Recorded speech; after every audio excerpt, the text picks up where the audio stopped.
कोई बात नहीं बेटा, एक ड्रॉप और ले लो। ड्रॉप के कॉन्सिक्वेंसेस क्या क्या होते हैं? कभी आपने जानने की कोशिश करी है कि ड्रॉप किसे लेना चाहिए, किसे नहीं लेना चाहिए, और इस ड्रॉप की कॉस्ट क्या है? या आजकल तो यह एक फैशन सा बन चुका है, क्या यह ड्रॉप उनके लिए बेनिफिशियल है? क्या यह ड्रॉप उनके हिसाब से रिजल्ट उन्हें दे पाएगा? इस ड्रॉप की कीमत क्या है? क्या रियली वो खुद से ड्रॉप लेना चाहते हैं? उनके ऊपर कोई सोसाइटी और पेरेंट्स का प्रेशर तो नहीं है, जिस वजह से ड्रॉप लेना हर बच्चों के लिए एक सही डिसीजन नहीं रहता है। Hello everyone, welcome back to our YouTube channel EOCL India. आज हम बहुत ही इंपॉर्टेंट टॉपिक के बारे में बात करने वाले हैं, जो कि सुनने में तो काफ़ी इजी और फेमिलियर लगता है, लेकिन अपने आप में ही एक बहुत बड़ा टॉपिक है, जो कि है टेकिंग अ नीट ड्रॉप और hidden cost of taking a drop and it's consequences. जब भी नीट का रिजल्ट आता है, एक सेंटेंस घर में काफ़ी सुनने को मिलता है, कोई बात नहीं बेटा, एक ड्रॉप और ले लो। आज का वीडियो ड्रॉप के अगेंस्ट में नहीं है। मैं कहीं भी नहीं कहता कि ड्रॉप लेना खराब है, बल्कि आज का वीडियो एक सिंपल से सवाल के ऊपर है।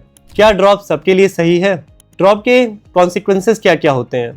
कभी आपने जानने की कोशिश करी है कि ड्रॉप किसे लेना चाहिए, किसे नहीं लेना चाहिए, और इस ड्रॉप की कॉस्ट क्या है? आइए पहले हम समझते हैं ड्रॉप होता क्या है और बच्चे ड्रॉप लेना प्रेफर क्यों करते हैं। ड्रॉप बेसिकली एक टाइम फ्रेम है जब बच्चे अपने एग्ज़ाम के दौरान यह देखते हैं कि उनका एग्ज़ाम उतना अच्छा नहीं हुआ, उन्हें उतने अच्छे स्कोर नहीं मिले, बट वहीं उन्हें यह विश्वास है कि इफ़ वह 8 साल का समय अपनी पढ़ाई को वापस से देंगे और जम के मेहनत करेंगे तो उन्हें उनके मन के हिसाब से एक अच्छा कॉलेज मिल सकता है और वह वहाँ अपनी पढ़ाई करके अपने डॉक्टर बनने का सपना पूरा कर सकते हैं। लेकिन कई बार यह ड्रॉप बच्चे अपने पेरेंट्स के प्रेशर में, सोसाइटी के प्रेशर में भी ले लेते हैं, या आजकल तो यह एक फैशन सा बन चुका है कि बच्चे का 12th हुआ, उसके बाद बच्चे ने नेट दिया, अगर रिजल्ट मन के हिसाब से नहीं आया तो बच्चे जनरली ड्रॉप लेना प्रेफर करते हैं। लेकिन कभी भी बच्चे कुछ बातों पे ध्यान नहीं देते, जैसे क्या यह ड्रॉप उनके लिए बेनिफिशियल है? क्या यह ड्रॉप उनके हिसाब से रिजल्ट उन्हें दे पाएगा? इस ड्रॉप की कीमत क्या है? इन सारे चीज़ों का मूल्यांकन किए बिना ही बच्चे ड्रॉप ले लेते हैं, जिस वजह से ड्रॉप ईयर उन्हें कोई फ़ायदा नहीं दे पाता, बल्कि उल्टे ही उनको बहुत सारे नुकसान झेलने पड़ते हैं। आइए हम जानते हैं ड्रॉप किन बच्चों के लिए बेनिफिशियल रहता है और किन बच्चों को ड्रॉप नहीं लेना चाहिए। जिन बच्चों के स्कोर 500, 520, 550 के आसपास आ रहे हैं, जनरली उन बच्चों के लिए ड्रॉप बेनिफिशियल होता है, क्योंकि उनके कॉन्सेप्ट पहले से क्लियर है, उन्होंने सब्जेक्ट पे अच्छा कमांड पा रखा है। ज़रूरत है उन्हें तो थोड़ी से टेस्ट पेपर्स को सॉल्व करने की, मॉक्स देने की, अपने सिली मिस्टेक्स को कम करने की और सब्जेक्ट को थोड़ा सा और स्ट्रॉन्ग करने की, ताकि अगले अटेम्प्ट में वो 600, 650, 700 तक स्कोर ला सके, जिनसे उनका जो सपना है गवर्नमेंट कॉलेज का वह पूरा हो जाता है।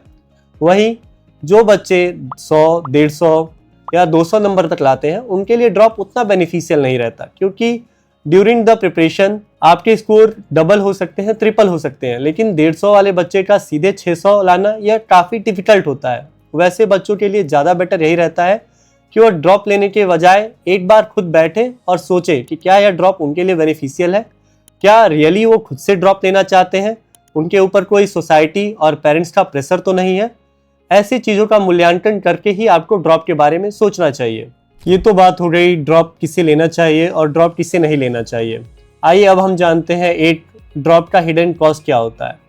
पहला तो यह ड्रॉप आपके लिए लेके आता है एक lot of mental pressure, stress और 8 साल का लंबा समय, जब आपको हर दिन यह अपने आप को जज करना पड़ता है कि आप क्या नीट क्लियर कर पाओगे, क्या यह ड्रॉप का डिसीजन सही था, और साथ ही साथ जो आपके अदर फ्रेंड्स हैं जो अपने जीवन में आगे बढ़ गए हैं, आप उनसे कोप अप कैसे करोगे। यह सवाल बच्चों को काफ़ी परेशान करता है। साथ ही साथ यह पूरा जो साल होता है बच्चों के लिए काफ़ी स्ट्रेस भरा होता है। वहीं हम इफ फाइनेंशियली देखें तो कोचिंग की फ़ीस जो कि आपकी 2 से 2.5 लाख रुपए होती है, आपका स्टे जो कि 1.5 से 2 लाख होता है, plus food and other expenses जो कि 1.5 से 2 लाख होते हैं।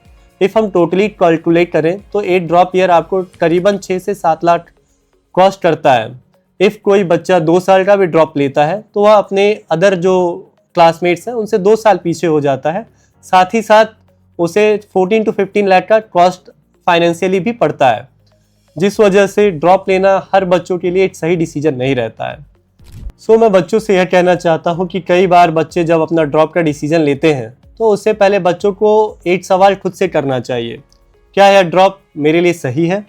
क्या यह ड्रॉप मैं खुद के आधार पे ले रहा हूँ? क्या मुझ पे कोई सोसाइटी या फ्रेंड्स और फैमिली मेम्बर का प्रेशर तो नहीं है। यह ड्रॉप मेरे लिए कितना बेनिफिशियल रहेगा, इस ड्रॉप के बाद क्या मैं अपने जो गोल्स है उसे अचीव कर पाऊंगा या नहीं। प्लस साथ ही साथ बच्चों को यह भी सोचना चाहिए कि वह उन्हें कितना ड्रॉप लेना है, इस ड्रॉप में उन्हें कितना फाइनेंशियल बर्डन पड़ेगा और कितना उनका समय जाएगा। कई बार तो बहुत बच्चे जो ड्रॉप लेते हैं उनके स्कोर्स पिछली बार से भी कम आ जाते हैं। तो ये सारी चीज़ों को देखते हुए बच्चों को काफ़ी अच्छे से मूल्यांकन करने की ज़रूरत है कि उन्हें ड्रॉप लेना चाहिए या नहीं। प्लस जिन बच्चों के अच्छे स्कोर्स हैं वो ड्रॉप ले सकते हैं, उनके लिए ड्रॉप कई बार फ़ायदेमंद भी रहता है। इन सारे चीज़ों पर एनालाइज करके ही आप अपने ड्रॉप का डिसीजन लीजिए। अभी कमेंट में बहुत बच्चे पूछेंगे सर तो इसका मतलब हमें ड्रॉप नहीं लेना चाहिए। जी नहीं, मैं ऐसा बिल्कुल भी नहीं कह रहा हूँ। मैं बस यह कहना चाहता हूँ कि ड्रॉप का जो डिसीजन है वो इमोशंस पे नहीं बल्कि फैक्ट, फिगर्स और कैलकुलेशन पे होना चाहिए, ताकि इफ़ आप अपना समय दे रहे हैं तो वह समय आपके लिए एक अच्छा रिजल्ट लेके आए। ऐसा ना हो कि आप 2 साल बाद भी वहीं पे हैं और आपके पैसे भी गए, आपका समय भी गया और जो काम आप 2 साल पहले कर सकते थे आप अब वो 2 साल बाद कर रहे हो, जिससे आपको फाइनेंशियली और मेंटल दोनों ही बर्डन बढ़ जाता है। सो आई होप आपको समझ में आ चुका होगा ड्रॉप किसे लेना चाहिए, किसे नहीं लेना चाहिए और ड्रॉप के कॉन्सिक्वेंसेस क्या हो सकते हैं और इसके हिडन कॉस्ट क्या है। प्लस अब आप ज़्यादा बेहतर से यह डिसीजन ले पाएंगे कि आपको ड्रॉप लेना चाहिए या नहीं। साथ ही साथ आज के वीडियो का जो एम था वो आपको ड्रॉप लेने से रोकना नहीं था या ड्रॉप लेने से डराना नहीं था, बल्कि आपको अवेयर करना था कि ड्रॉप लेने का डिसीजन कैसे लेना चाहिए।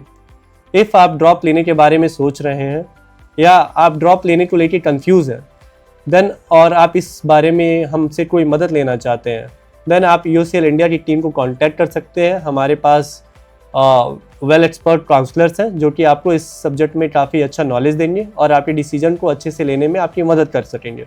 सो for any information contact to EOCL India and stay updated.